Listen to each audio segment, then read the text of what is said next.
सद्गुरु, social media से दूसरा सवाल।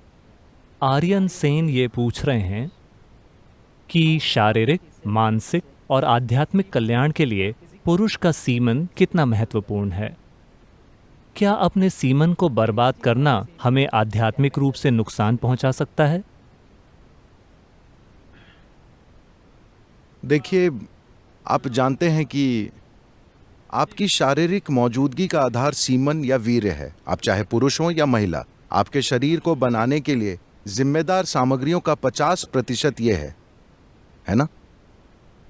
हमारे पास चमड़ी है, हमारे पास चमड़ी के ऊपर की कोशिकाएं हैं, हमारे पास बाल हैं, हमारे शरीर के अनेक पहलू हैं। आप जानते हैं, दिल, गुर्दा, लिवर वगैरह वगैरह।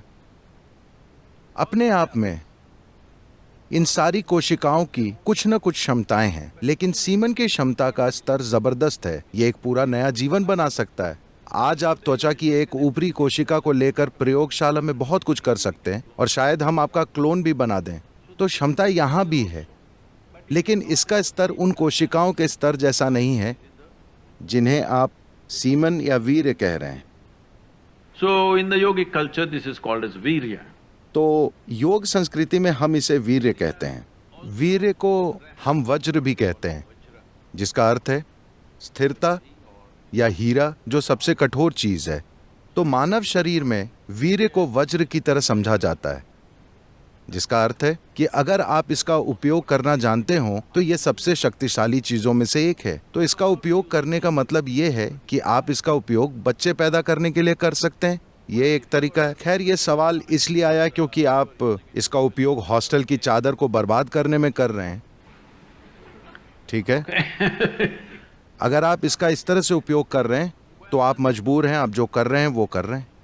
ये कोई ऐसी बात नहीं है जिस पर नैतिकता के आधार पर कोई राय बनाई जाए। सवाल यह है कि कोई किस हद तक मजबूर होकर कुछ कर रहा है।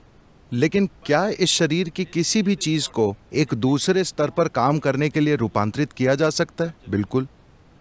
केवल सीमन ही नहीं, इस शरीर की हर चीज को रूपांतरित किया जा सकता है। देखिए,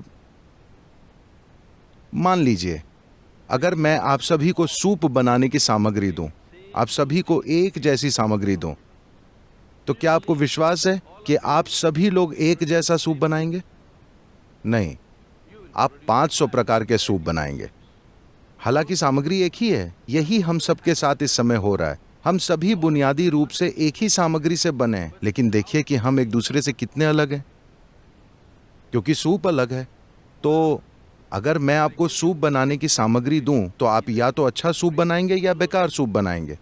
ये इस बात पर निर्भर करता है कि आप ये काम कितना जानते हैं, है ना?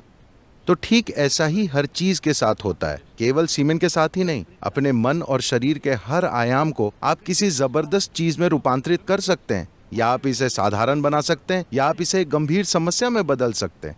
जीवन के हर पहलू को। ऐसा ही जीवन के इस पहलू के साथ भी होता है। यही ऊर्जा, देखिए, लोग शाब्दिक अर्थ लेते हैं, लेकिन अगर आप किसी विशेष चीज जैसे त्वचा के ऊपर की कोशिका को पैदा करना चाहते हैं, तो शरीर इस पर ऊर्जा खर्च करेगा। पर अगर आप सीमेन की एक कोशिका को पैदा करना चाहते हैं, तो शरीर बहुत अलग स्तर की ऊर्जा खर्च करेगा। इसे वैज्ञानिक रूप से सिद्ध किया जा सकता है। तो जब आप इसमें इतनी सारी ऊर्जा खर्च कर रहे हैं, तो स्वाभाविक है कि इसमें एक क्षमता है। लेकिन क्या आप में उसे खोजने की काबिलियत है? क्या आप वो खोज करना जानते हैं? क्या ऐसा करने के लिए आपके पास साधना और मार्गदर्शन है? ये एक प्रश्न चिन्ह है।